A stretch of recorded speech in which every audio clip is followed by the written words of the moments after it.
Mr. Kanaya Kumar. Hello. Jai Shri Ram. And as a representative of youth of Mangalore, I have a small request because Independence Day is approaching. I want you to at least say once Jai Hind. If you please can say Jai Hind once. It will be a pride to Mangalore. देखिए, एक तो आपने जय श्री राम कहा है, लेकिन हमारे यहाँ लोग सीताराम बोलते हैं। हाँ।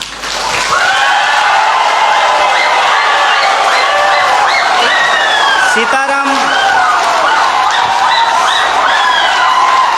एक्सक्यूज मी, आप लोग सीताराम भी बोलो, ये लोग इन खिलाफ जिंदाबाद बोलेगा। पर मेरा एक ही क्वेश्चन है आपके पास। Dear sir, a few minutes before you have मैं आपके दूसरे सवाल का जवाब दे देता हूँ। नहीं, मुझे नहीं चाहिए आपका जवाब। ये सीताराम जय श्री राम का कोई फर्क कोई पड़ता है तो मेरा जवाब की जवाब नहीं। And one small question, sir.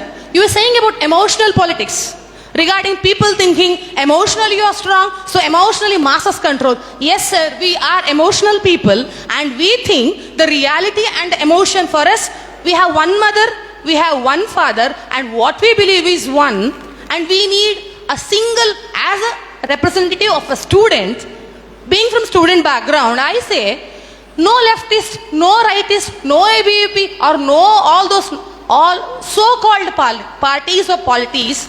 Why don't you stand for one nation? Why don't you stand for one student power? Why do we need one side Zindabad, one side Inkhilab, one side Jai Hind, and one side your favorite Mr. Madam? All those Rams, all whatever it is. Why don't you represent one? Why don't you represent one India? Why don't you represent one unity? Why don't you give us a single policy rather than saying all these what you have said with the due respects for you, with the due respects for your PhD? Why don't you please respect and please propose one unity and one topic saying which is uniting the entire country, so that the topic says youth is in the crossroad. And my dear sir, yes, youth is in the crossroad, but we are having set our eyes on the goals and we are on our path. Why don't you please say one policy for entire country? And if I permit, and I say, Bhola Bharat Mata ki Jai Hind.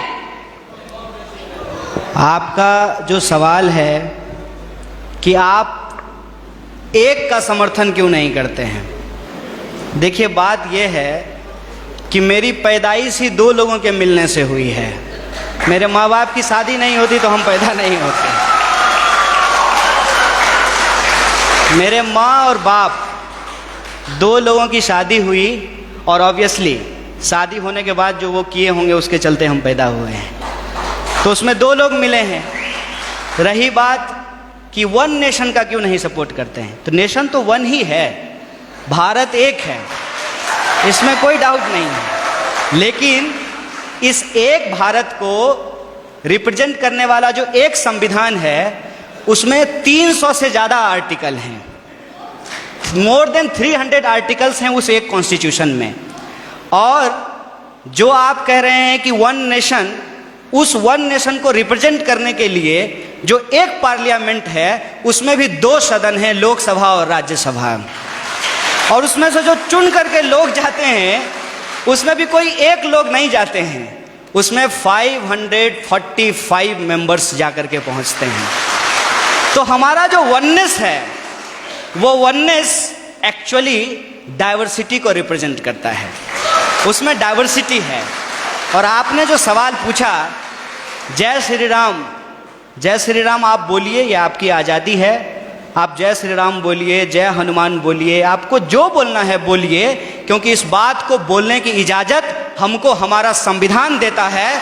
इसीलिए मैं आपसे ये आग्रह करूँगा कि आप कभी कभी उस संविधान की भी जय बोलिए जो आपको बोलने की आज़ादी देता है।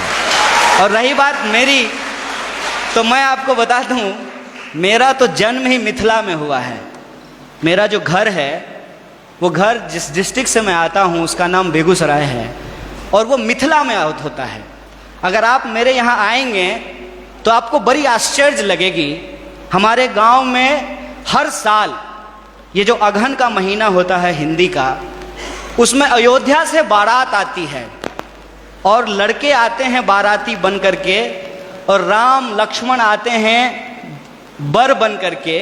और हमारे गांव में राम जानकी मंदिर है जहां पे हर साल राम विवाह होता है।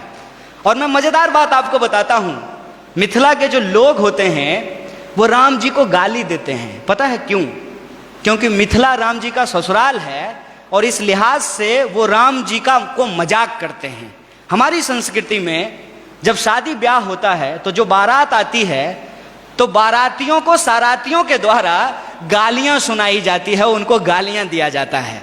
जब आप हमारे यहाँ आएंगे तो आपको बड़ा आश्चर्य लगेगा कि राम जो भगवान हैं उनको स्वागत में लोग गालियां दे रहे हैं। ये हमारा ट्रेडिशन है। और हम जिस संस्कृति जिस कल्चर में पले बढ़े हैं वहां कभी भी किसी भी भगवान को अकेले नहीं याद किया जाता है। आपने कहा ना वननेस, उनको अकेले नहीं याद किया जाता है।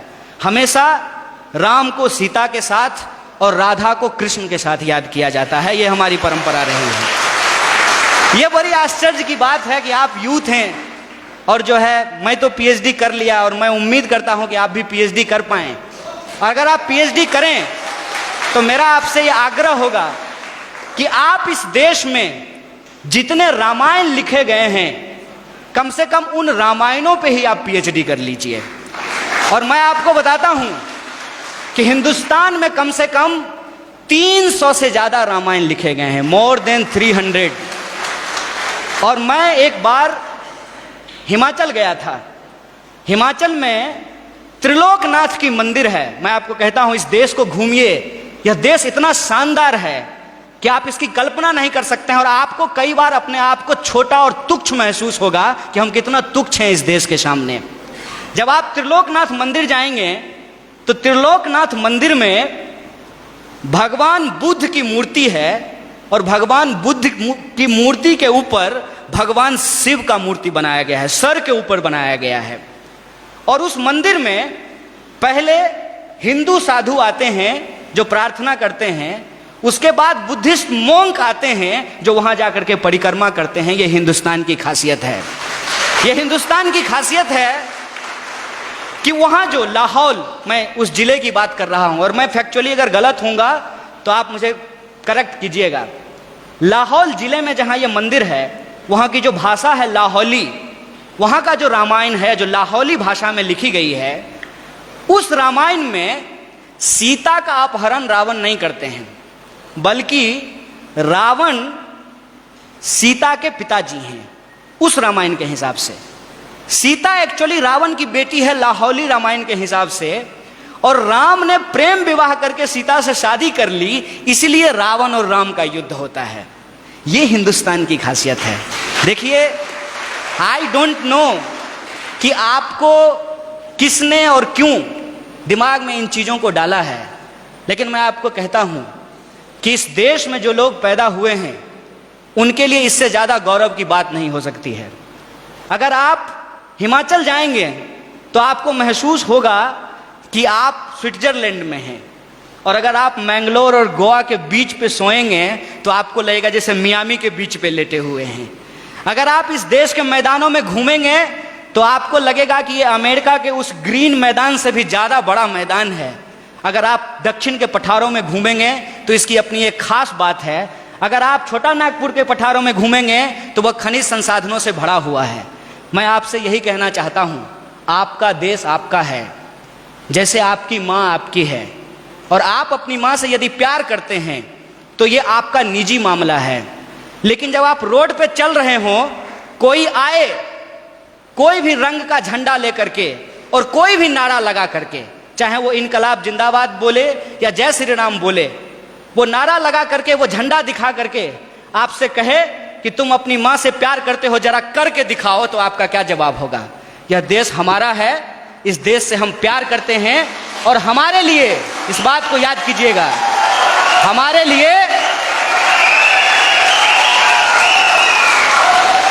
लिए प्यार नुमाइश की चीज नहीं है। हम प्रेम करते हैं और अपने दिलों में लेकर के घूमते हैं। बहुत बहुत शुक्रिया, बहुत बहुत धन्यवाद।